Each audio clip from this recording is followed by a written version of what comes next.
Hello everyone! Welcome back again sa ating panibagong video!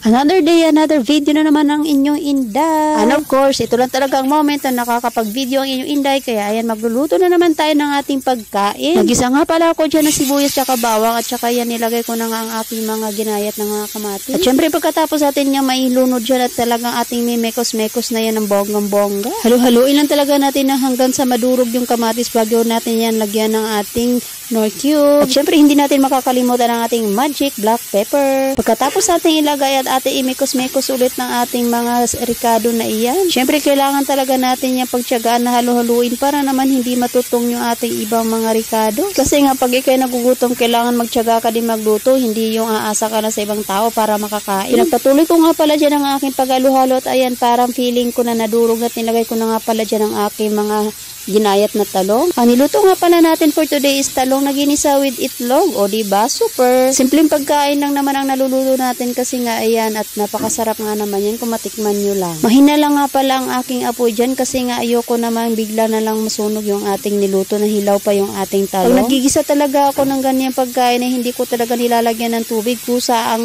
katas lang ng kamatis ang nagpapaluto. At syempre tatakpan natin siya para magpantay-pantay ang pagkaluto ng ating gulay. Habang maghihintay tayo maluto ang ating talong, ayan, nagbasag nga pala ako dyan ng 2 itlog at ayan, binasag ko nga ang una ang isa, pagkatapos yung pangalawa naman, o yan yung ating sasahog sa ating talong. Bala ko nga sana magtorta pero parang take time pa talaga yan kasi syempre mag-iihaw pa tayo ng talong. Binuksan ko nga pala dyan ang aking nuluto at ayan, minikos-mekos ko yan ulit at talagang feeling ko kasi medyo matigas pa yung talong kaya ayan, hintayin na lang natin ulit. Sa kakamekos-mekos ko nga pala, ayan, feeling ko talaga naluto na yan kaya nilagay ko nga ang aking mga nabasag na itlog. Pagkalagay ko nga pala dyan ng itlog, ayan, hinalo-halo ko na naman siya ulit para lahat ng mga gulay magkaroon ng itlog. Ay, sana all may itlog. Ito kasi yung simpleng ulam na nagpapaubos ng bahaw o aminin nyo, naranasan nyo bang kumain ito? Bibihira lang kasi ako kumain ng mga karne kaya ayan, nagugulay muna ako. Minsan naman kamatis na may asin lang yun ang ulam ko. Kasi nga ika nga nila, pag may pangarap ka, lahat ng mga bagay kaya mong tiisin.